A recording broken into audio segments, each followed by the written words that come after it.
and I will be transitioning back to the office soon. Um, and so once we get our everything decorated, we'll be ready to go. All right, we're good to go on that. All right.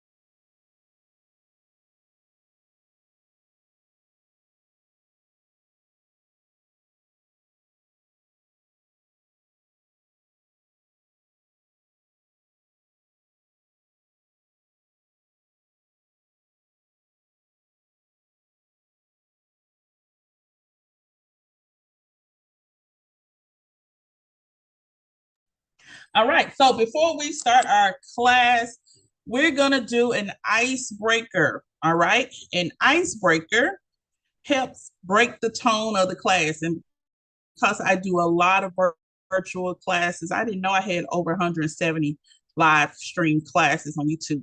So you can imagine the ones that didn't get on YouTube. But we have to do an icebreaker. And sometimes we have students in different lands and different spaces. I may have a student in their car outside under the taking a lunch break. I may have a student at the bus stop. I've had students in all these places. But sometimes when it's time for all of us to come together, they seem to all come together at our meeting time. And so to get their minds off of everything that's going on, well, we just did compartmentalization. We all was working on something before we came here. And so we do icebreakers, those things that kind of just relax us, calm our spirit down. I'm gonna give you an example of what I've done before.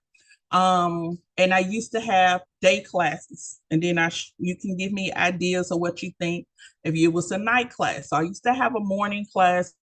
We used to have to be there. Class started at 9. And so, of course, instructors will be there typically 30 minutes to an hour before class. So whenever you go to work and they say, well, class starts at 2, you need to know, educators ask them, is your planning period before class or is after class? Because what happens if the class is at 9, we should be there at 8 or no later than 8:30, depending on how they want to pay the payroll. So I would get there typically 7:45, 8 o'clock. I think that's how our transportation was going. Somebody had to get dropped off. And I would have my me time, get everything together. My lights are still down. And a lot of times the students are coming in early too.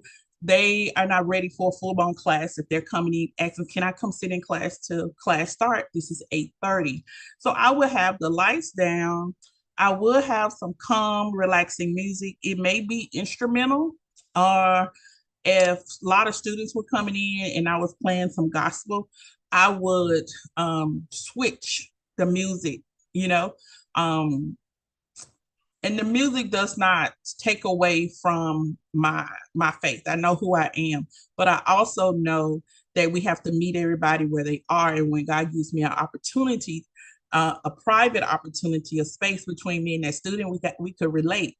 But I didn't want to have 95.7 and just blasting, and then someone is trying to calm down and trying to, you don't know what they went through at home or what it took them to get there. So I would have that music down kind of low, and I would not crank up the music until actually 9 o'clock. And so I have my like meditation music or something that settles the class, something warm, some comforting, some maybe gospel for me. It could be like jazz, but it was very, very light. Okay. And the lights were down, may have the windows open just to pull in a little light. But students knew from if she let you come in her class from 8:15, 8:30 to 9 o'clock, we had to just kind of be there to get our minds together, chill. Even if they were talking, they had this small, conversation amongst themselves. And I found that other students would like to come in my class prior to their class starting, just because as an educator, we set a certain atmosphere. And so for me, we had a lot of students. I needed to get my mind together before I went for 8 hours, okay? Before I just went nonstop for 8 hours. So that was my number one. The second thing I've done is to get them energized and myself was dance. It was dancing. So I was thinking how popular the line dances are now. I wish I would have had a class that was so into the line dance, like a morning class that was so into the line dancing, because it would have been just absolutely amazing. Okay, because it builds the energy. So moving around dancing builds the energy. This one song by Soldier Boy, and that's the only song I know by Soldier Boy, but it was like a Superman. And so we would do that in the morning as a group. Of course, have a clean version, but we would do that in the morning as a group. And can you imagine the students running? Everybody want to run to the classroom or run to this one spot on the clinic floor when we cut the music on. So when we cut that song on, everybody ran to the floor. And we had younger people too. And so sometimes it was a give and take. And they, to get them going, they would do their Superman. They would show the teachers how to do the dance, and the teachers could dance better than them. But we wanted to bring in laughter and harmony, so we just said, y'all show us how to do it. So it became the students versus the teachers, and we just had this great moment before class started. Okay, and I remember Miss Simeon, when I was teaching at New Wave, every Monday, her and Miss Broom did this big motivation with all of the students together. And so you have to think about it. What can we do to kind of bring everybody together, get them away from all the worries outside of the classroom, and prepare them to move forward? And a lot of times it was doing motivations, actually being interactive, getting them up out of their seats, dancing, moving around. And honestly, the closer they are to you when you teach, that is an energy field, that the happiness, the movement, all of that, it starts to change the atmosphere of the classroom. And so if you ever been in a place where there was low morale in some places, and you was like, I don't know what happened, sometimes you just, when it gets too far, you lose the classroom. So you got to figure out a way to always bring them back in. And the classroom of them coming to school should be the most positive place ever. And I've had that where students would not even want to go on holiday breaks. Some of them would say, especially if we gave breakfast out in the morning or snacks, it's a realization of who's in your classroom. They would say, so we ain't gonna have no breakfast until we get back. And I'm thinking, you're adult, but everybody does not have access to, breakfast in the mornings. And one student the lights were out, and they asked, could we come to the school? Because their lights are out. And we had a refrigerator full of food at the school. And so what are we going to do? We're going to open up the school and let them come get the water, come pick up water. The staff just bought water so our students could have some of the things they needed. And if the food was going to go bad, we just say, hey, come get the food, or come cook the food. It was mainly stuff you can microwave, like pancakes, waffles, and things of that nature. So popsicles. And I would never forget that moment. And that's when I learned that we not only serve in the industry, we serve people. Okay. And those students that come into our classrooms, they look to us just like they would look to us as parents or someone to solve a problem. They're going to look at you like that. And we got to find a way to keep it in a positive light of all the things that's going on in the world.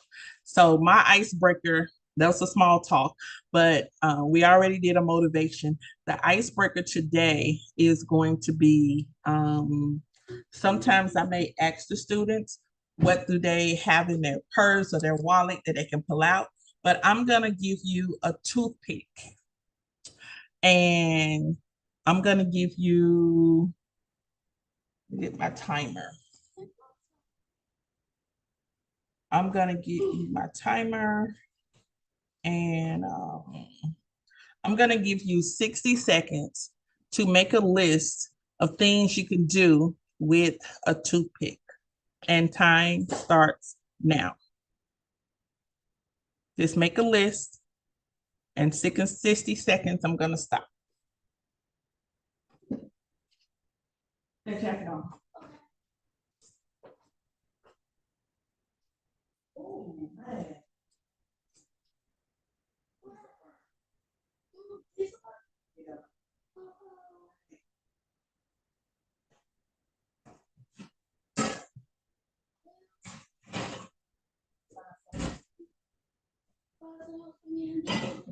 Yeah.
All right, we're at a little over.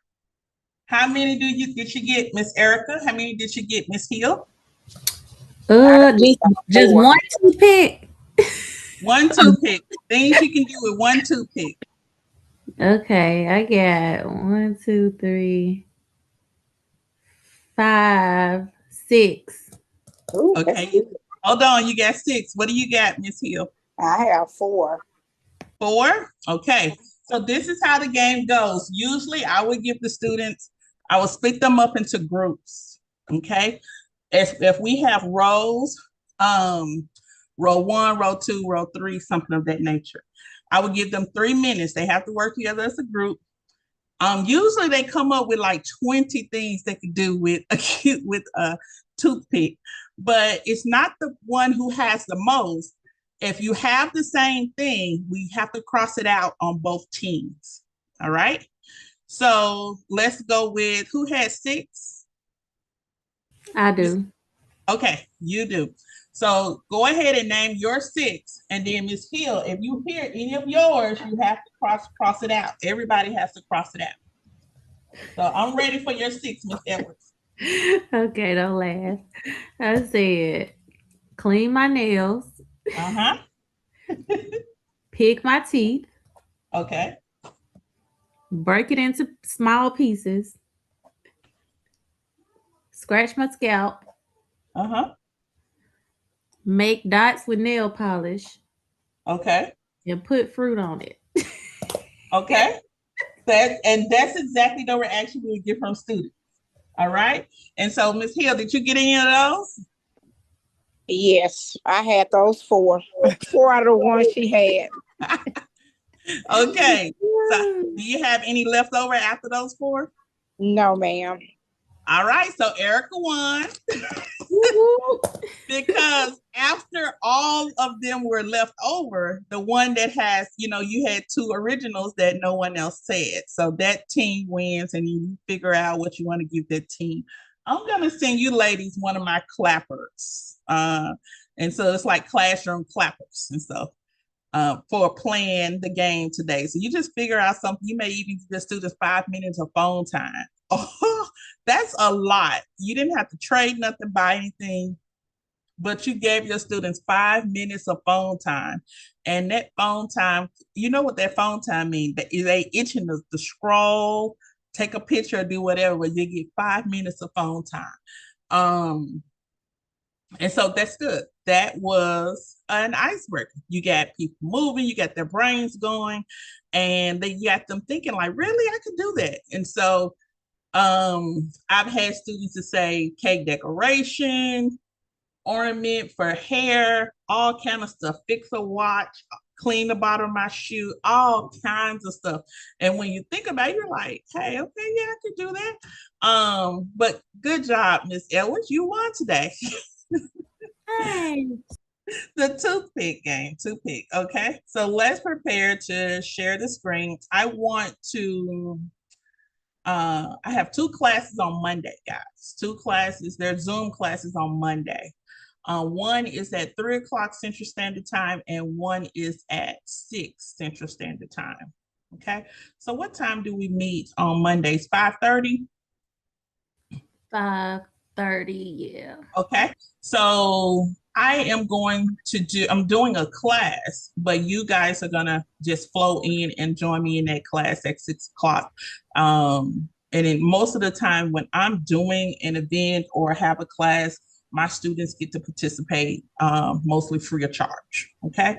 And so you guys get to come in, you'll see me orchestrate a class, and it is a Zoom virtual training. And it's called the Hard Reset. It's called the Hard Reset. So you guys are in the industry, it may reflect on to you guys as well. But the 3 o'clock class is like an informational session on Zoom. You guys are welcome to join that class as well. I'm going to be talking about the new micro school system for beauty schools. And it has a lot about how we're going to teach and how the industry is moving towards smaller schools than big mom and pop schools. So more independence, more, I think Ms. Trish, we talked about this, for those educators or those individuals that have been licensed a while and you work for other schools.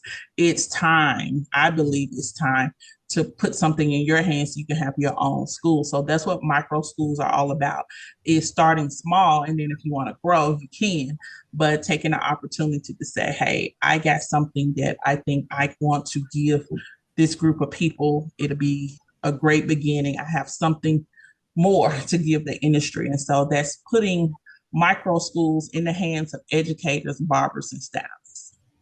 So, anybody that has a salon or anyone that says, hey, they've always wanted to teach or they've always wanted to have a school, this is a great time to get information. Okay. So, and that class is free. And so that's what we got going on. That's Monday. So y'all can join either one of those Mondays. Or if you want to say, Ms. Casa, I just catch you on the other class, that's fine. Fine with me. Okay. I just wanted to invite you guys to those classes. And now I'm going to get ready to move over to Canva. And as we move over to Canva, because we run a virtual landscape, as far as theory in our schools, I want you to, we're going to do a little tour, then we're going to get into our lesson. But the tour is over the presentation style. Anytime we're doing virtual, I would like us to be in presentation mode. Okay. And so, instead of, I have a repairman coming too. Hold on.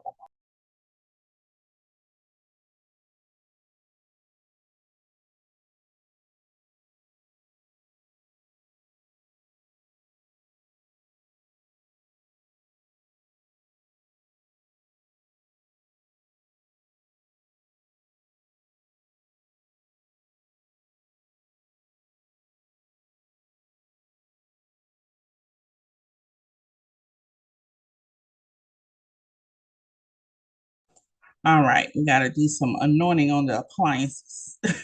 So please disregard if you hear refrigerator sound or something of that nature. So let's prepare to share. And I'm going over to Canva. And we want to make sure in our virtual classrooms that we are using presentation slides, things that are colorful. You want at least 3 colors on the screen at all times, okay? You want some black, some white, and maybe some blue, orange, whatever, but you want to vary the stimuli. So you got to keep the student alive on the other side and keep their attention. So we want to make sure there's something on the screen.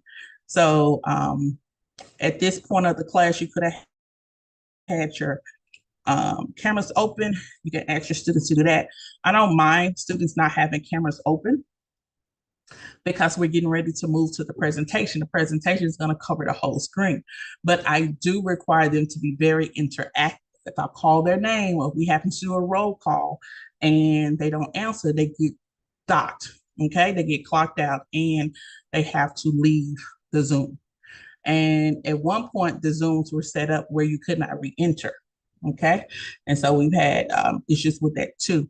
And so it is not the virtual component is not a fly by night, an easy thing for our students. It is, you have to show up and they have to work, okay, and they have to respond. And a lot of times, if I'm doing a group of 2 or I'm doing a group of 200, the chat is something I will always revert back to, because if they can't hit the mute or find the mute really fast, they can jump in the chat. And so I'm always looking to move forward by checking out, seeing what the chat does. And I also may say, give me a 1 to make sure everybody's ready to go. Give me a 2, give me a 3. You guys may say, give me a heart. You hear some people say, give me some likes or whatever. Use that same jargon that you will see in social media that keeps people engaged on regular lives. It works on this side as well. And so as you guys are going to have an opportunity to teach a real class at closer to the end. And so just remember that, keep that as a nugget to have presentations, always keep them engaged and ask them to go into the chat. Okay, let's see the chat, light the chat up. Let's see what we got going on. And I have a new set of PowerPoints to send everyone as well. So let's look at Are you here. screen sharing now? I just want to make sure. Okay. Yeah, I'm getting ready. I wasn't sharing then. Okay, got you. I wasn't sure.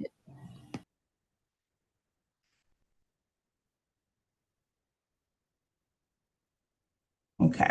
So what I did, I uploaded, I'm on a platform called Canva. If you're in any of my groups, also in the goal for me is to get as many teachers, as many instructors, educators, whatever you want to call them, adjusted to AI, how to use it in the classroom, because I hear so many people saying, hey, it's going to take our jobs. It can replace some if you allow it, okay? But somebody still has to do the controlling. So what I want to do is make sure that everybody knows how to use their tools. And so Canva AI is going to be on one of our days in March that we're going to, it's like a 7-day challenge. So Canva AI is one of them, where we get on Canva and we will learn, build, innovate, create something. And every day we'll do that with every AI app that was on there. Okay.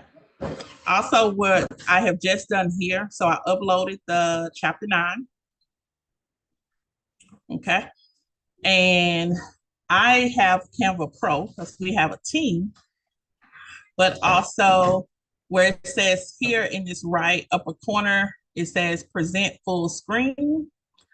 I can choose to present or present and record. Okay. And for a lot of individuals, presenting and recording is going to be amazing. And so that's how we were able to present and record. Hold on one moment.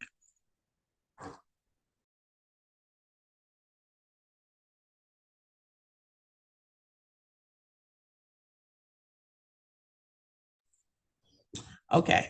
So presenting and record, that is something, oh my goodness, the dog, everybody wants to talk.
All right, guys, we're back.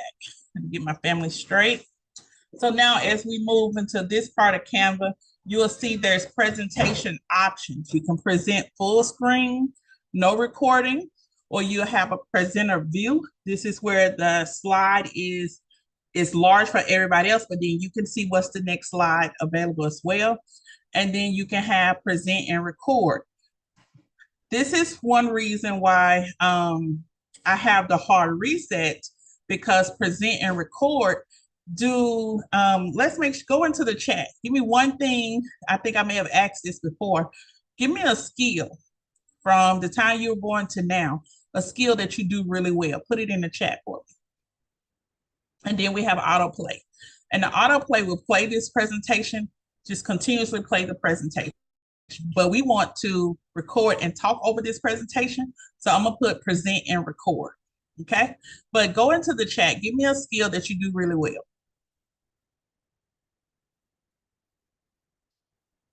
And we're just gonna drop just a little nugget here.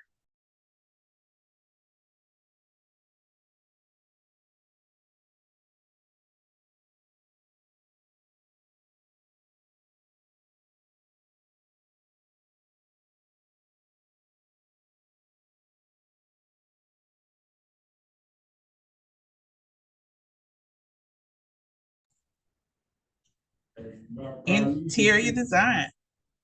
Interior design, okay. Can you hear something now? Mic check, 1, 2, 1, 2.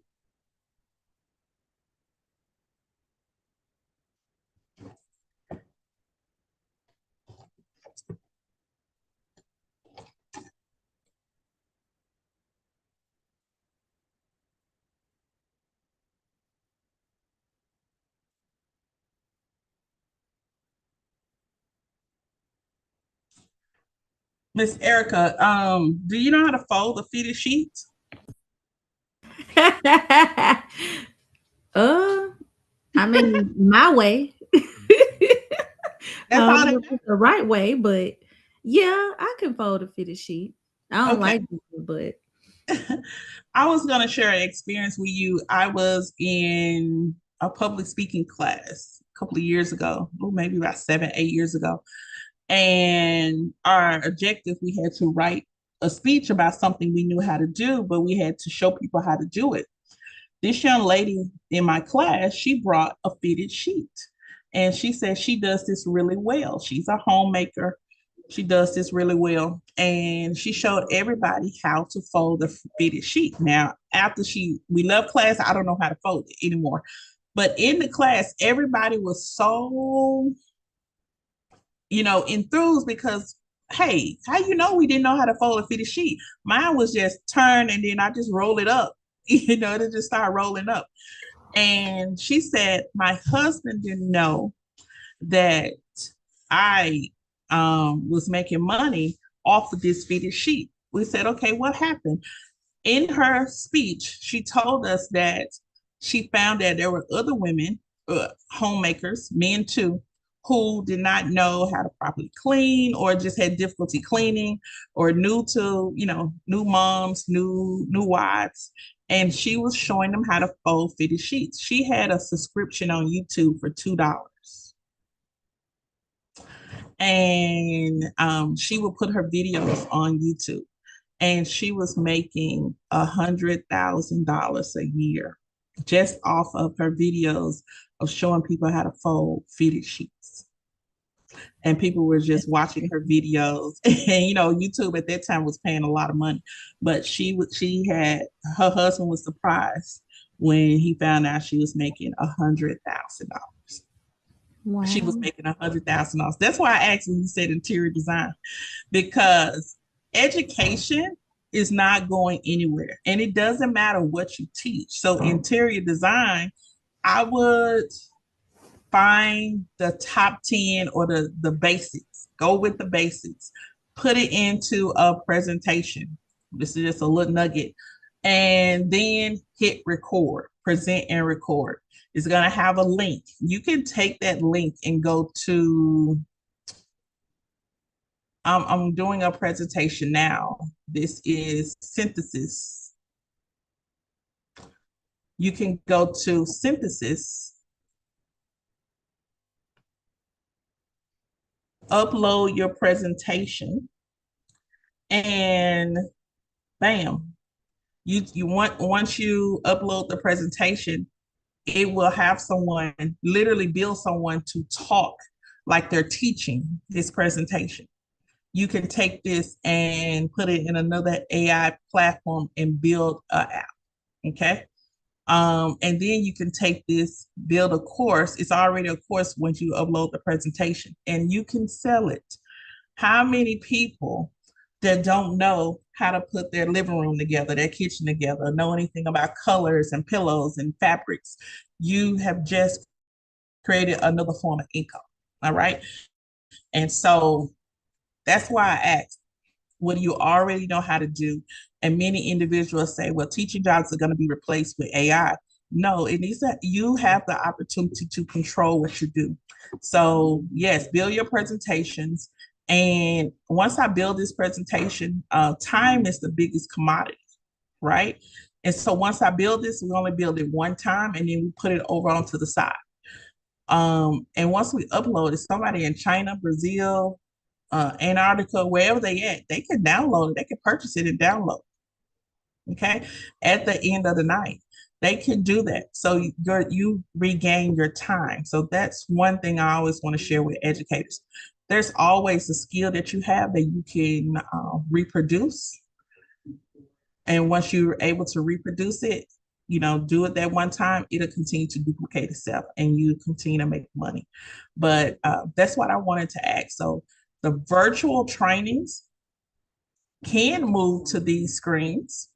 Like we literally, and I think I'm gonna try that as an example, upload our presentation today into synthesis.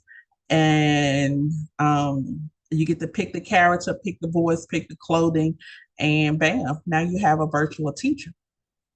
Okay. And so I don't know if Louisiana has any virtual online options, but now this has been a course that you created. You never have to go back and create it again.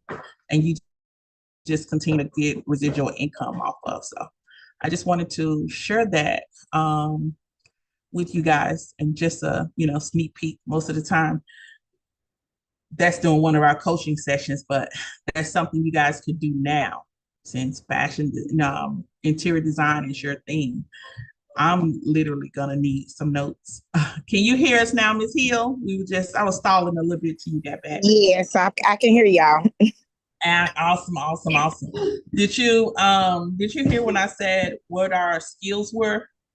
No, I missed that What is whole your part. I just seen okay? Miss Erica typing interior design, and I was like, okay, I can't hear anything.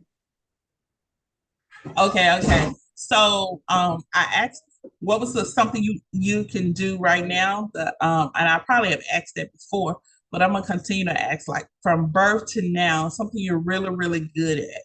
I asked her to type that in because I was gonna show her how we could turn it into a presentation, then an app or a course, and you can monetize that course, and then that course is gonna be your residual income.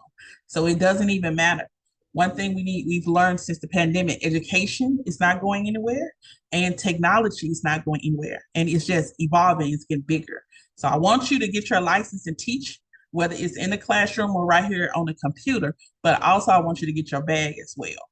All right. So your audience is not just the people in Louisiana, not just the people in Tennessee. Your audience is on the other side of the world that's waiting for somebody to drop something simple, something not simple, but something foundational that they can start with in interior design. Okay. If you cook good, don't you know, I want to go to Mardi Gras, I want to go to New Orleans, and I want to look for this lady I saw on Netflix, and I want to taste yakami. I would pay for somebody who had a recipe or who did a class on how to teach yakami. I would give them $2, $3. You know what that is. And it's so many different ways they make yakami. Now that I'm here, I see all of that. So that's very interesting. Yeah.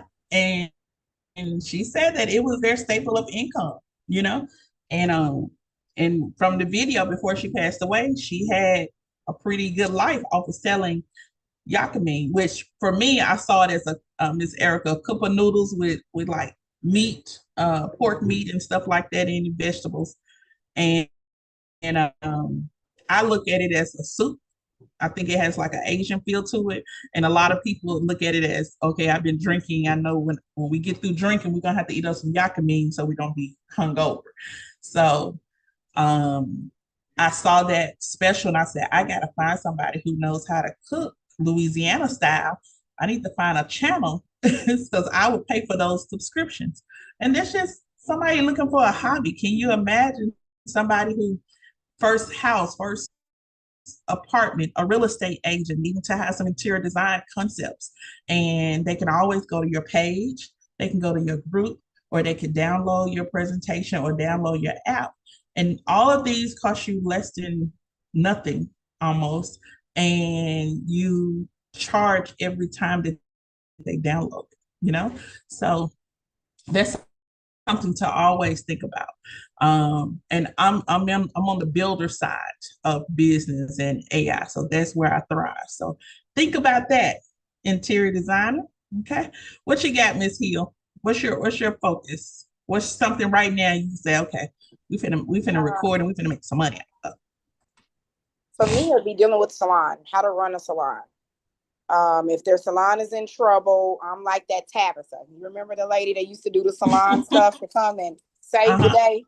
Yes. So something with that. If you could articulate that, and I think in synthesis also, if you it'll have, it's a voice thing. It'll record your voice and it'll spit out what you said in presentation style. And then you get to modify it as much as possible. But I always tell people, there's an app for that. And you can create an app for that, a GPT. You can create so much for that, but just flush out and do all of the work. And all of the work is just research. Everything that you want people to know when they download this, you want to put it in a song, how do you want to do it?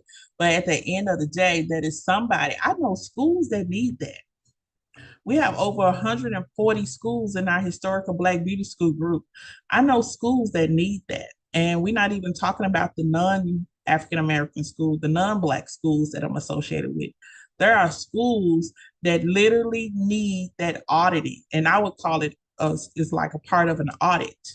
Um, Schools would do self audits for themselves before their state board and NACAs and things like that come out. So they would do audits themselves. So that is actually a income that you could be a beauty industry auditor, a salon auditor. I don't know what they call it, but it falls in the audit category. And if you can straighten them up before, I would rather you straighten my students up rather than me have to pay a $10,000 fine just because my stuff is not in order, or they've come back out and it's still not in order. So Right. that's a good place there. That's a good place to live. And there's income from there because there are a lot of, we're building micro schools. But one thing that we do with micro schools, we source out. So they're not on staff, but we would pay for someone to come in and do that, like contract work. And so that may be something, if you had a package, that may be something that other schools would be interested in as well. Or salons, because you got a lot of people who have salons but just don't have the cleaning component together. Okay. But anyway, if you put those presentations together, and we're talking about Canva today, load up Canva, present and record. Okay. You can do presenter view or present and record. They say record everything. And so we are live streaming now. We have our YouTube recording, and all of that in our YouTube library is going to go eventually into the private space. And it's going to be a database for like a paid monthly subscription, but and maybe included in tuition as well. But for Canva, I am going to click present and record.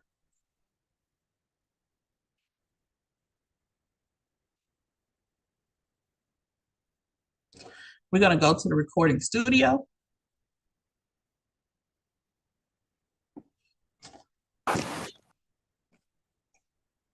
And so I can record with the camera or no camera. I'm not gonna pull my camera up or anything like that. I'm not using a virtual camera, not gonna use any camera. I'm gonna start recording. It's gonna give me a countdown. You're gonna see a recording symbol over to my left, and we are on presentations.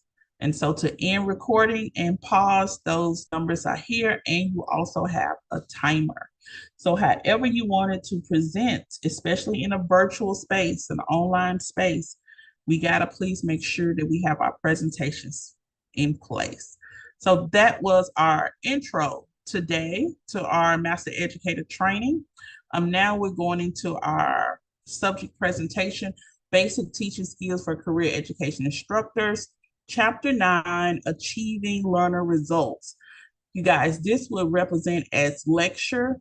You can stop and pause and continue to go on, but it will be a rapid fire like lecture. We could put this into actually 2 parts, okay?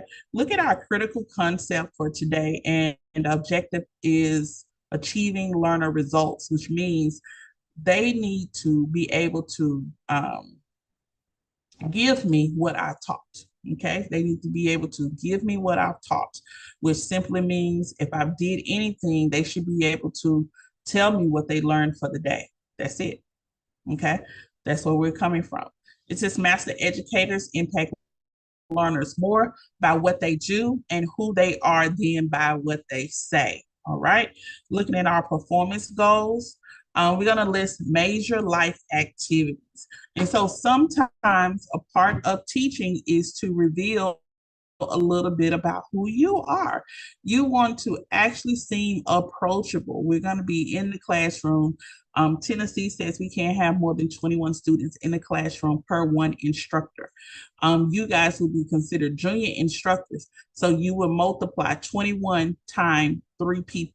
So it's 3 of us in a room.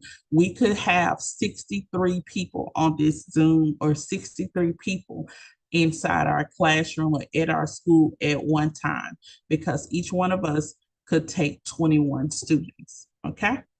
Wherever you are as far as state law, please make sure we understand that. So major life activities, and we can share them as learning, so I don't want to share them as gossip moments, but we can share them as life learning moments, especially if you're getting them straight out of high school. Sometimes there's such thing as home training, but actually if there was no home, there's no home training. And we cannot assume, but we can also prepare. We thought we were there to be their teacher, but we're all there also there to be a guidance. Okay. So we can prepare them. So we can, life happens for students. Major life activities. And so when we talked about that icebreaker earlier, especially when they first start their first week of school, you want to get to know as much about them as possible. So you want them to maybe pick 3 dates that were very important to them, 3 things in life that were very important to them. 9 times out of 10, somebody's going to say my children's birthdays, the day I got married, the moment I lost a parent. And you start to learn more about them. And that's just them opening up. And now everybody knows a little bit about everybody. And you'll see the classroom start to become a little easier. The atmosphere starts to soften up a little bit. But list major life activities. You can put it on the board. Wedding day, graduation day. Some of my students had never crossed the stage. So graduation day is a big opportunity. Getting their high school diploma or GED, big thing. Okay, their first job, their first car. List major life activities. You got to bring them in. Okay, define the term learning disability. What does that look like? Okay, and I like to call them I call it a classroom barrier. Okay, so a learning disability or a classroom barrier. Most of the time, if they're younger to adults, they don't want to hear the words, like retard and things of that nature. So it is certain words in my classroom that students are not allowed to say, especially if it makes another student feel some kind of way. Also, when you have some autism in some areas, one or multiple students, it is the responsibility of the educator and the director to kind of get together and how we're going to do this plan. We need to create an alternative plan to make sure everybody wins. We don't want to set it up to make sure everybody fails. We need to make sure everybody wins. And when I have those individuals in my classroom, I always want to make sure I'm present. Do they need any help? Because sometimes they won't ask for it, or you got to make sure there's patient in these areas. So define for yourself what is a learning disability. Explain 4 stages of information processing and learning. The more you teach, the more you gradually do this without even thinking about it. And you probably have been doing this all your life, is going through the 4 stages of information processing. So, I talked about don't get on the kids that much, because as soon as you say something, they have to figure out. So you have to say it more than one time. Their brains are maturing, but they're not at a place to kind of rapid and give responses. So people just have to understand there's a development of patience that comes along with it. Use questions to help determine if a student is projecting symptoms of dyslexia and ADHD. In our BELC training, this is our 16-hour training we do for Tennessee. You guys will be surprised at the number of individuals in our classes that deal with adult ADHD and still have issues of dyslexia. It just was not discovered as a child or in school.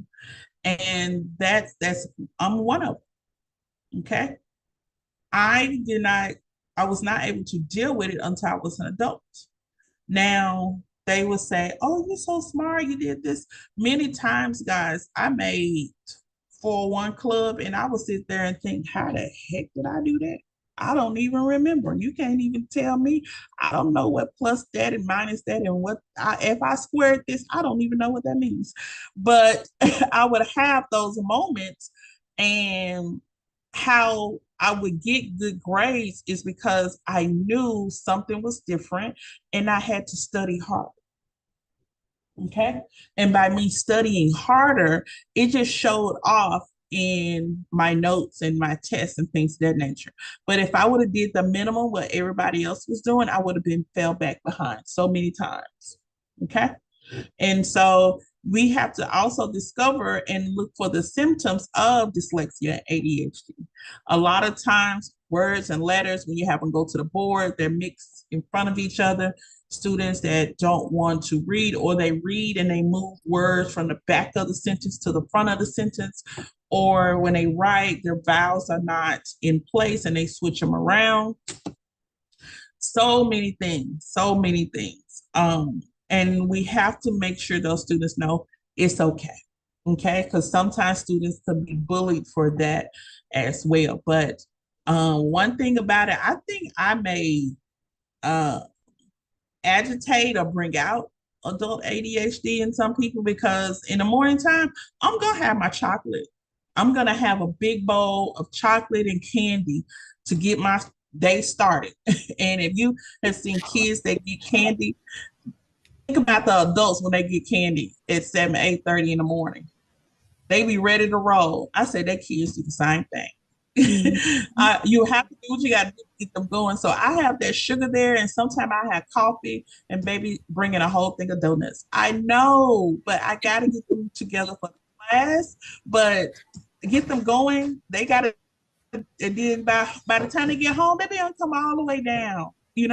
So people be talking about their children and children. I be like, well, you the mom, and you doing the same thing that they do, the same thing. So we just have to find our way. I just don't address it openly. I find a way. Those tools, you may have to do a test a different way. But when you discover that, it's good to kind of just pull it to the side, but you got to get some information on how to deal with those individuals because they could feel like, embarrassed or something. You never know. So you wait for the opportunity to speak with them. List symptomatic chronic behaviors of students. We're talking about anger. Okay. We're talking about anger, things that can frustration. And so outbursts and things like that in the classrooms. And if they have a history of it, that is considered, it can be considered a form of bullying. Okay. And actually it bothers everybody because it's going to stop the learning process in the classroom. List strategies for elevating learner anxiety. So we deal with this all the time. And the one thing I hear students say, they're scared to take the test.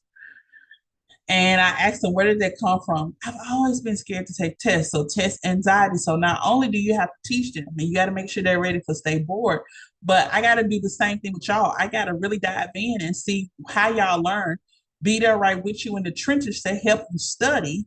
And then, but only you can go and take the test. You just got to take everything that we teach and go through all those tips, and you're going to have to take the test. And I tell students this one too. People don't like saying this. So what? You didn't get it the first time, come back, let's do it again. A lot of times when you go in the first time, you're just seeing how well you did. What do you need to work on? The instructor test can tend to be a little bit tougher than the actual students, cosmetology, barber, all those students. But what I found that with instructors, these recordings actually help.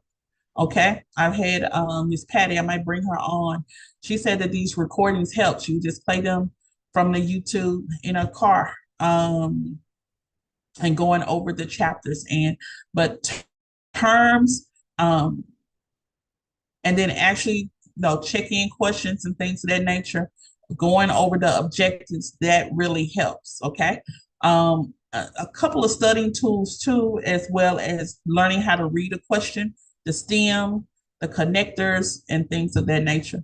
And so we need to make sure that learners, when they are learning, and learners are students, that the anxiety is an all-time low. Okay. So you may say this 100 times, you got this, you can do it. You may say, I'm a built-in motivator, because you may want to say, I don't want to talk to anybody. And I was like that a lot of times. After I've talked all day, even talking on, I used to work on a KISS stage. You talking about 12 hours talking about hair color, and 12 hours talking about a flat iron. Don't nobody talk to me the rest of the night. Please let my muscles heal. I don't want to talk about it. So you will have students that don't want to talk about it. Then you have those individuals that you have to say things over and over and over again. If you have to do that, tap into their learner style. Give them a picture, say it, give them video, and just give them different ways to learn and to kind of ease their anxiety. Guess what else eases the anxiety? The temperature of the classroom. Okay. If they're cold, they can't function. If they're hot, they can't function. Cut the fan on, cut the lights on, whatever you got to do during the test taking time, you got to be able to ease that anxiety. Soft music, reading time before, grading on a curve, some kind of way, finding a way to relax them, so they can take that test. And if we start doing that now, early part in the classrooms, when it's time for state board, they would have an easier transition. It'll be a little easier for them. Okay. And although you are a beauty educator, you're still an educator. And although you may say this stuff should have been caught or should have been taken care of when they were in school, yeah, but maybe that person didn't have the best school track record, attendance record. You never know. Then we're going to state 3 strategies for past-based learners. For those individuals that say, hey, I'm done. What do we do? I'm done. That's why we have the lesson planning, and we have to keep something always moving, because you have some individuals that are ready to roll, and you got to make sure that that day is set. And so when you're over here working with them, they don't need, when you did an introduction, they can keep going, and you can go back and check on them. You don't have to micromanage in that particular on the classroom. So that's our performance goals we want to look at.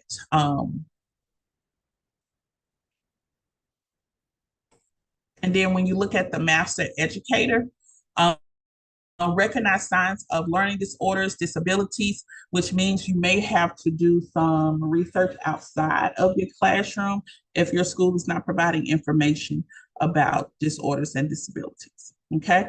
We cannot diagnose anyone, but we can ask the students to go and present paperwork. I currently ask students who come in if they are on an IEP.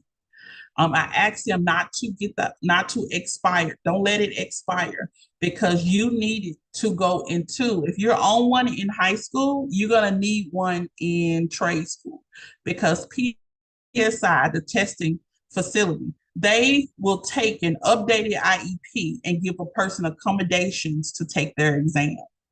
All right. So if it's documented, if it's documented a type of test anxiety, you have some type of learning barrier, dyslexia, ADHD, it has to be documented and they can accommodate your test, which means you feel more comfortable with someone reading to you. You feel more comfortable having a one-on-one. I mean, it is so many ways that they could accommodate for a test. They have AI, they have pictures, they have breakdown, they have questions that it'll read to you and it'll highlight the words as it's reading to you on your screen. So I tell them if you have an IEP in high school and they're coming out of high school, homeschool, or whatever, please keep it up all the way through your trade school because you're going to need an updated IEP to help you get to test, what's best for you. And if you have an IEP, you don't have to test like everybody else. Not that we're finding an easy way for them to, pass, but it's certainly unfair to not honor their accommodations. And so we just want to make sure everybody is aware of that. And I just put that in part of their orientation as well. And I said, when you have about 2 weeks, you don't have to tell me right now, just kind of email me, send it to me. So I know we'll have a little private meeting. You didn't pull anybody out,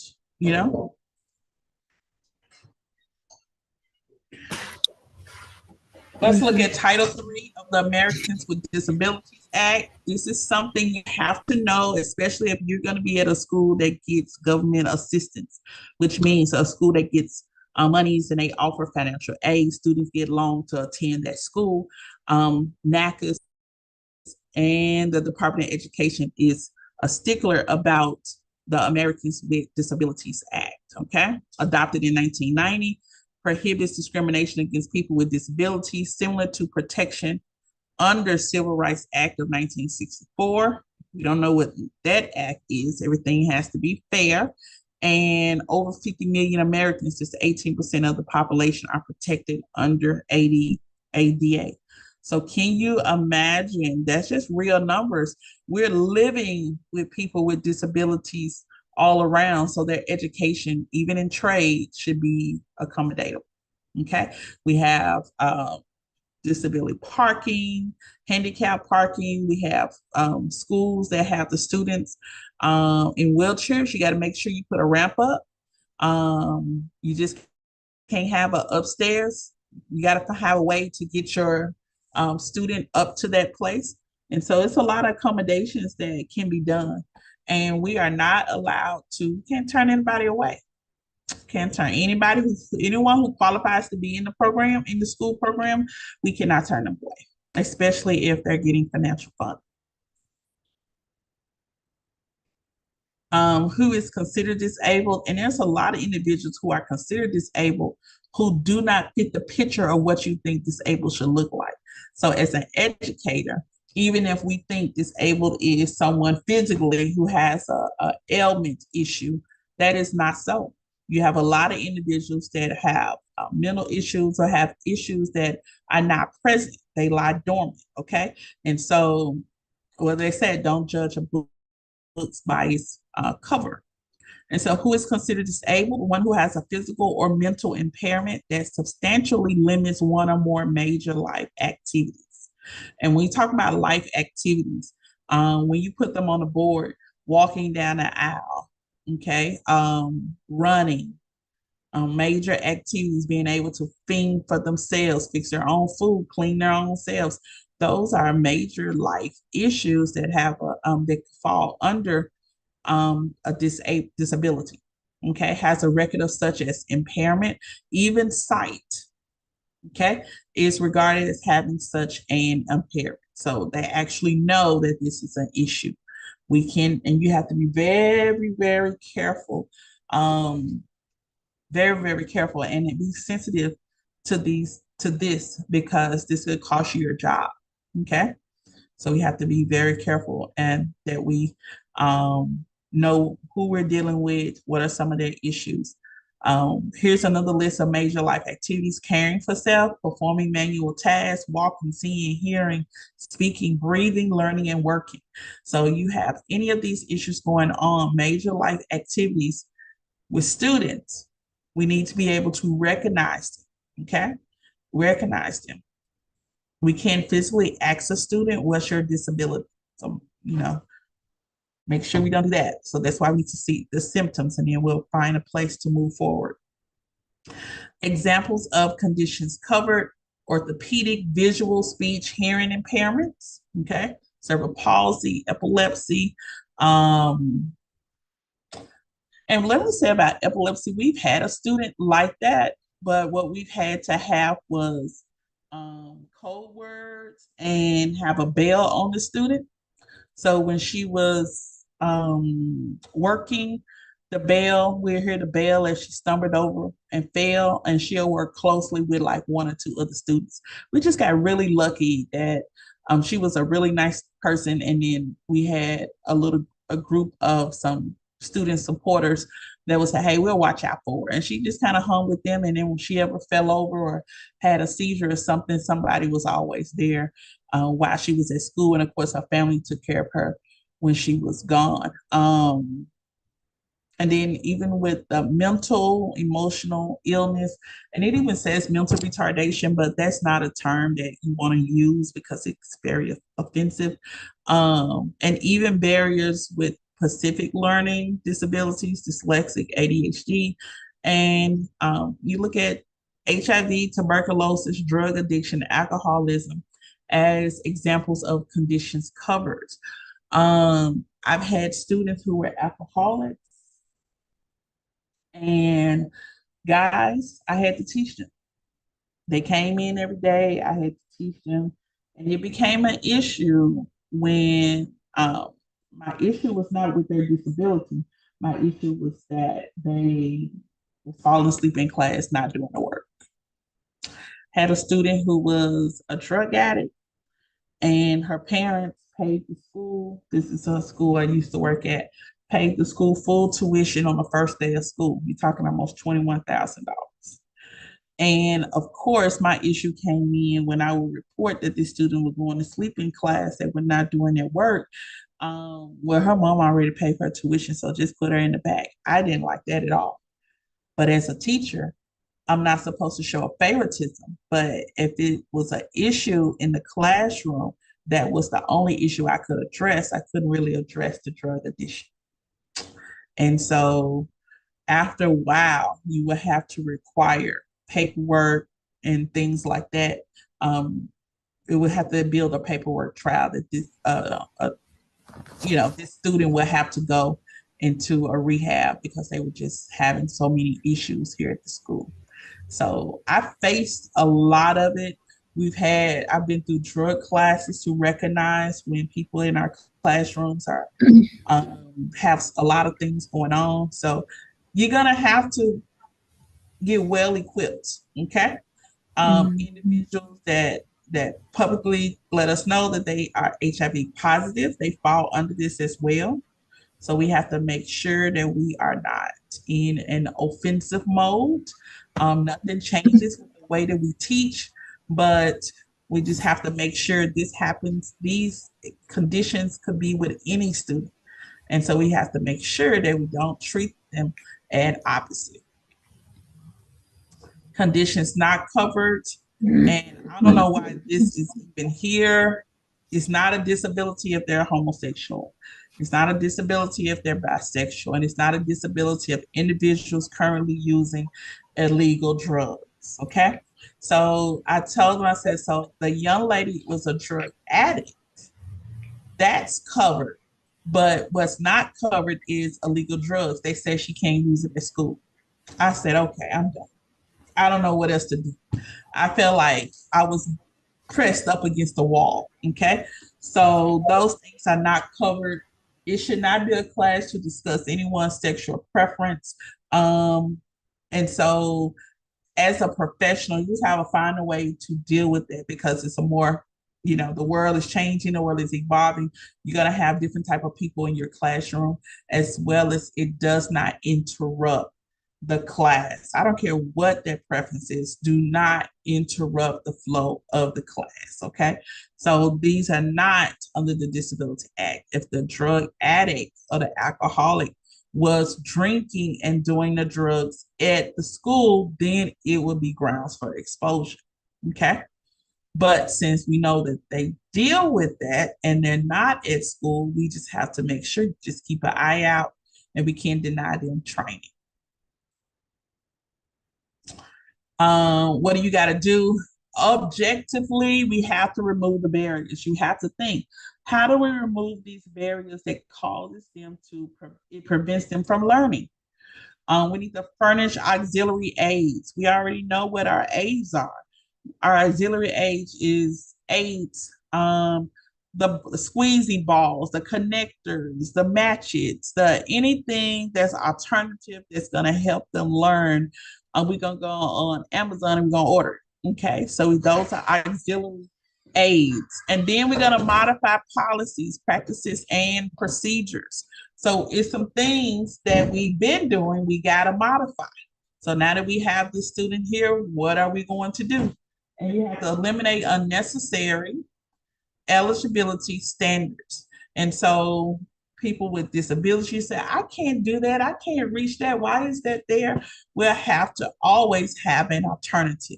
And so that's us also fighting for our classroom. And all of this comes down from the Department of Education. So it doesn't even matter what course they're in or what school they're in. Everybody follows these particular standards. Okay. So we have to employ a variety of techniques to assist learners with special needs, such as team teaching. Okay, because one could be teaching and another one is probably good at something else, but I will put you guys together as team teaching. You'll both already know your roles. Okay, one will work with this group and one has a emphasis will work with another group. Team teaching. No one does it by themselves. Okay, what does that mean for our schools? Modification of courses. We have to change some stuff. We got to have some alternatives to ensure that the place and manner in which courses are given are accessible. All right. So courses accessible. You have online training. Can somebody tell me the difference between online and virtual training? What's the difference between online and virtual training? Yes, virtual is like what we're doing right now. Mm-hmm. And online is just going through at your own pace, reading and learning. Exactly. That's exactly it. And so virtual is that live instructor. We're right here, and then online. Tennessee has approved some online. We don't know how much yet. They're probably going to say that in April. But for right now, virtual components. I don't trust some students to be online by themselves. I don't know if they're going to really get it. So that's why I love the virtual aspect. Ask your questions. You can hear my real voice. And you can see me if you want to put the cameras on. But some students who their learning barrier could be they're just not a good virtual online person. I lost 2 students during the pandemic because they could not get with the technology. I mean, and one other young man, when I see him, I'm always saying, come back to school, come back to school. He's a tattoo artist, very correct, but he has spent time locked down for a little bit. And when he came home in 2018, he only knew about the flip phone. He didn't even want a new phone. He wanted a flip phone. So in 2020, he still had a flip phone. And it was hard for him to get online. It was hard for him to learn about social media, hard for him to log on to the classes. And he didn't have the materials. At that point, we said, hey, we need to make sure our students have tablets, whatever, because that became a barrier. Someone who was not technology savvy. What do we do now? We try to give our students so many tips on tech. And what are you using? Maybe if you try downloading this, but everything is portal, from medicine to everything, teaching to, it's so much stuff technology based. So if I run into someone who is not a technology based person, I would have to do some modifications just to make sure that one student knows exactly what they're supposed to be doing. So we got to make modifications. Online and virtual is also called hybrid. That means it takes more than one way to skin a cat. And then also in person and virtual is also called hybrid. And so you'll find in the evolution of schools, things are becoming more hybrid, okay? More hybrid. Here's some examples of those modifications, and then we're gonna we'll pick back up on this training on Monday. I need to send you chapters 10, 11, and 12, but I'm probably gonna send you 10 and 11. I wanna pause at 10 and 11 and do some review from 4 to 11. Examples of modifications: extending the time permitted for course completion. You may give your students a little bit more time. Providing auxiliary aids or services, things that also will help them. Offering training in an accessible location, okay? So maybe some in-person training, some one-on-one, asking if they can stay over, you're gonna spend more time with them, and making alternative accessible arrangements, which means plan A, plan B, plan C, those types of things, having something available. And if you're doing team teaching, you definitely have two people to make it work. So you can alternate your jobs. What must the student do? Provide documentation of the disability. And we got to make sure we file that and make a formal request in writing for accommodations to assess to classes, okay? So they got to do that in writing, and they got to bring in proof of the disability. And then we will start to bring in our modifications, okay? The 4 stages of information processing, this is what we needed to get to. This is what I want you to focus on: input, integration, storage, and output. I receive it, then I gotta organize it. I'm gonna hold that information, and when it's time for me to give the answer, I'm gonna give it out. Okay, so that's the input, integration, storage, output. These are the 4 stages of information processing. And as we continue to go on, dyslexia defined. Now, this is what dyslexia is defined as. This is what I deal with.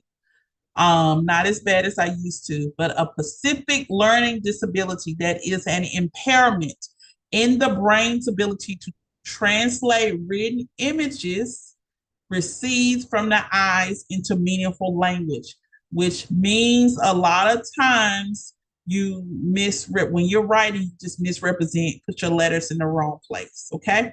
Derived from the Greek word meaning difficulty with words. I'm a wordy person, I love it, but writing it, okay, sometimes can be a hinder, all right? The impact of dyslexia: hinders learning of literacy or reading skills, creates a problem with managing verbal codes and memory.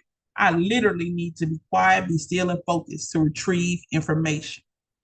Neurologically based, congenital and developmental condition. So it could be something that is passed down, or it could be something that I've built over the years.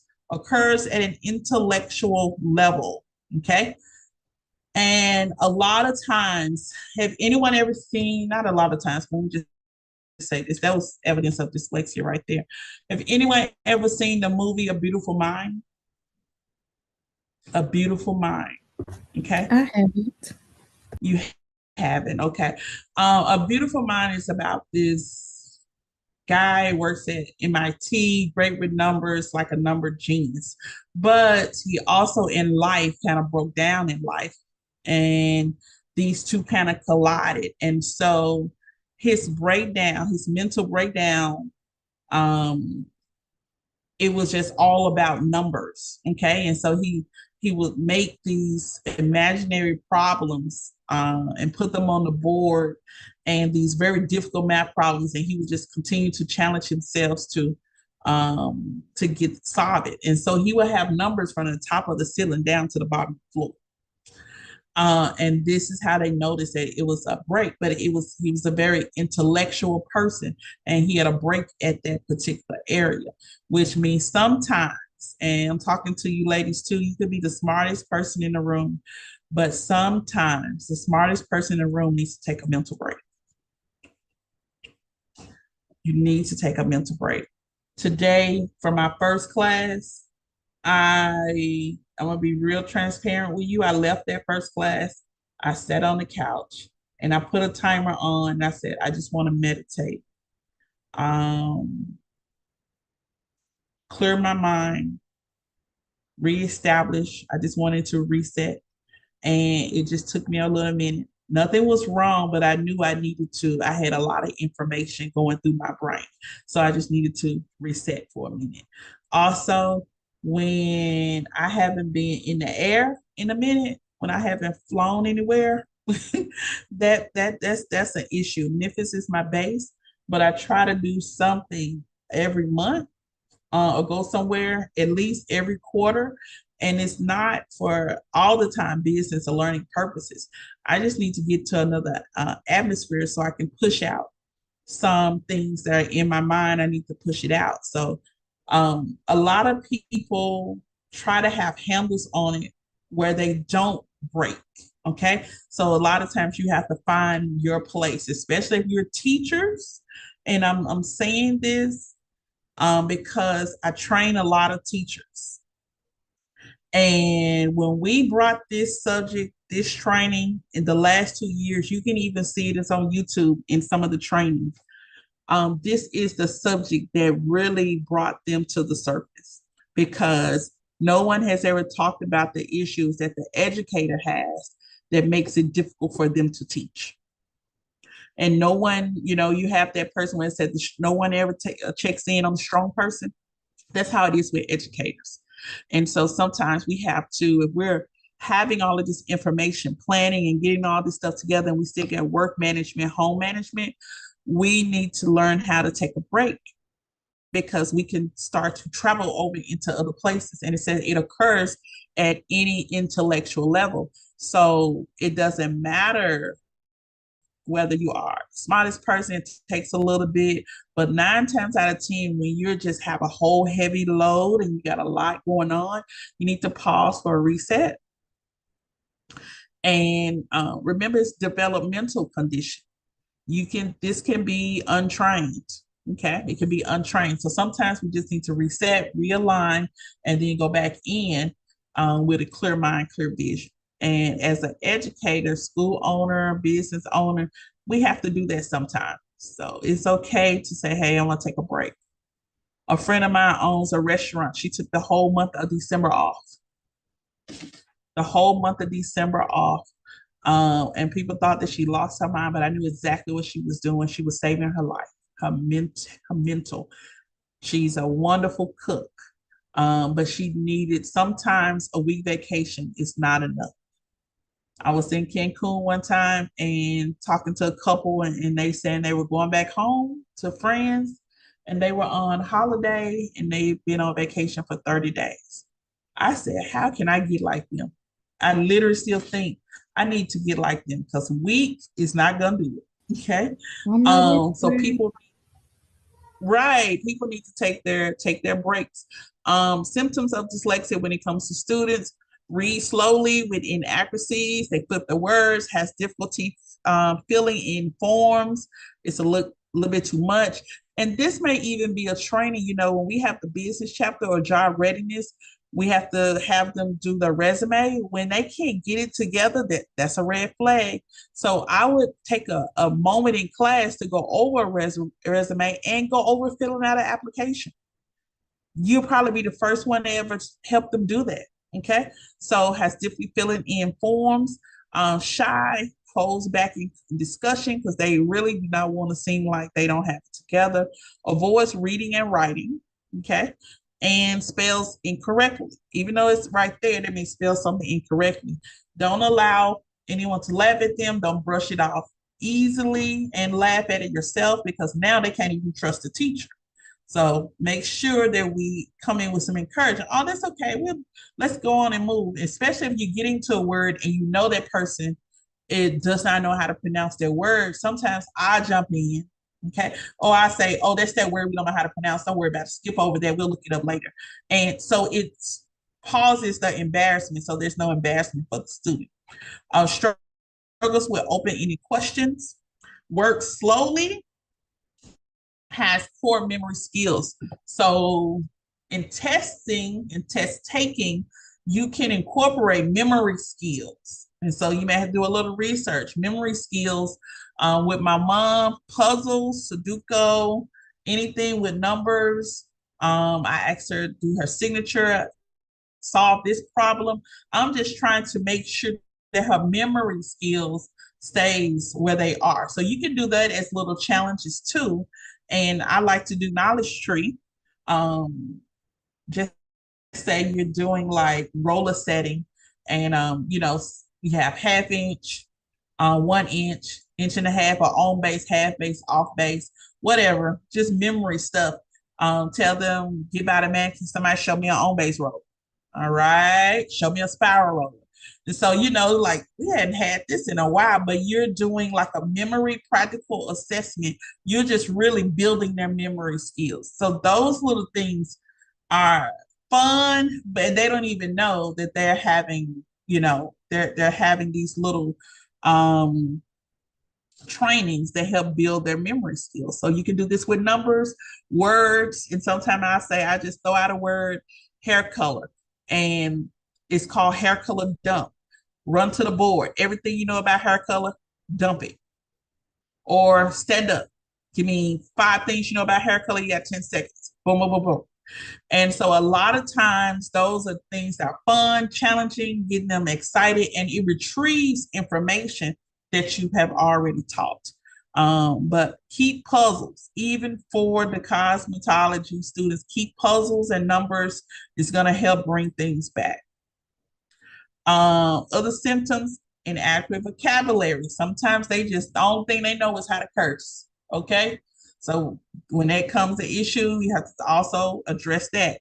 Bright in some ways, has blocks in others. Memory, has difficulty taking notes or copying written work. All right. They just can't. And sometimes it will look like they're defiant, but you need to know something is going on with this particular student. Has difficulty in planning and writing essay assignments or test questions. All right. Which means they may work better with multiple choice. They may not do good with essay, but if they have something to choose by, true, false, and multiple choice may be good for those particular students. Has another family member who experiences similar difficulties. Okay, that's how you know it could be something who's genetic that has been passed down.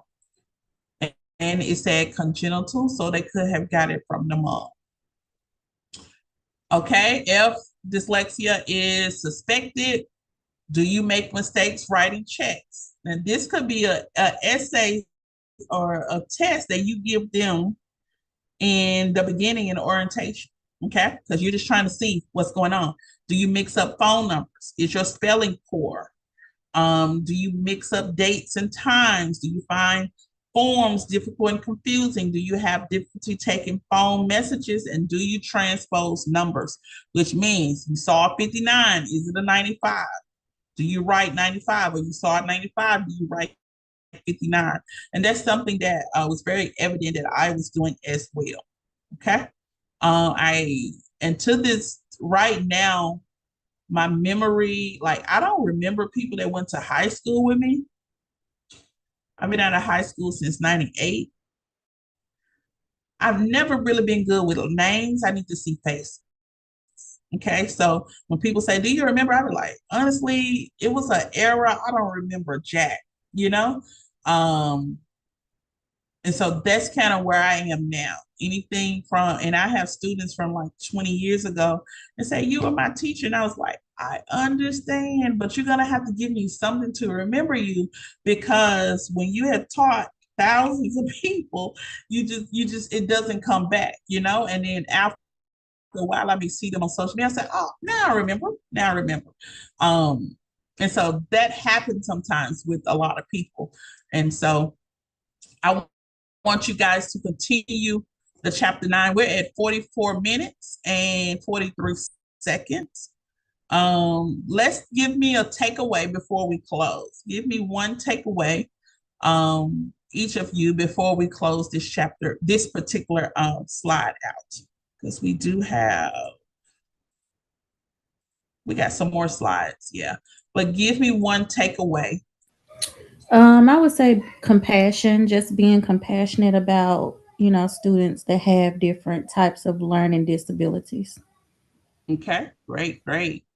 And Okay. for me, you brought awareness to what dyslexia looks like. So now we kind of know, if we see it, how to handle it. Yeah, yeah. And sometimes this is something I ask teachers, y'all. Take this test for ourselves, because the teacher really could be saying they have a problem or the students are not responding to them, but the students are probably not responding because we hadn't addressed what's going on with you. And so that's why I feel like I'm a teacher's teacher, and they say a girl's girl.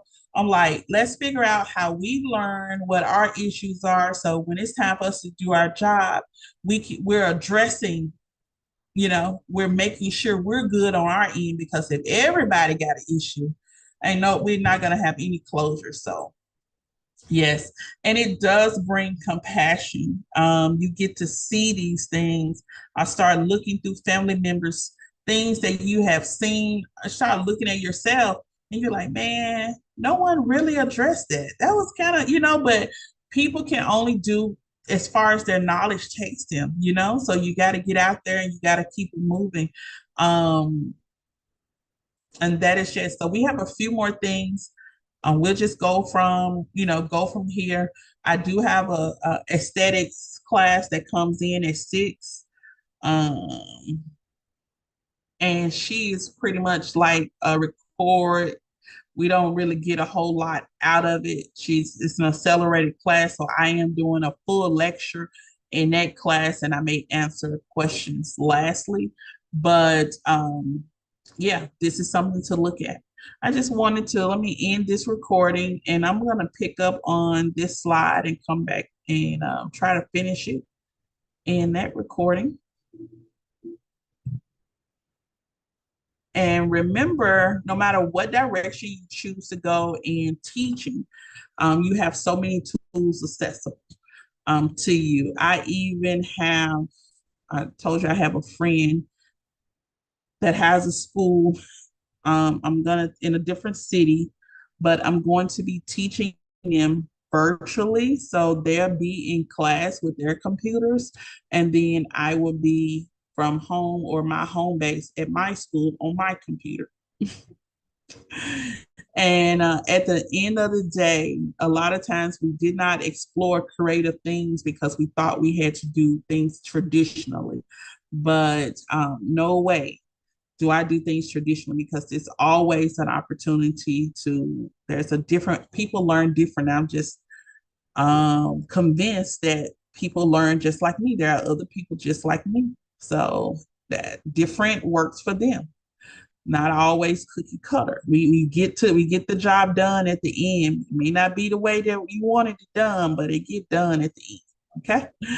So once you finish with Canva, it says your recording is ready. I'm going to save and edit, exit. Okay.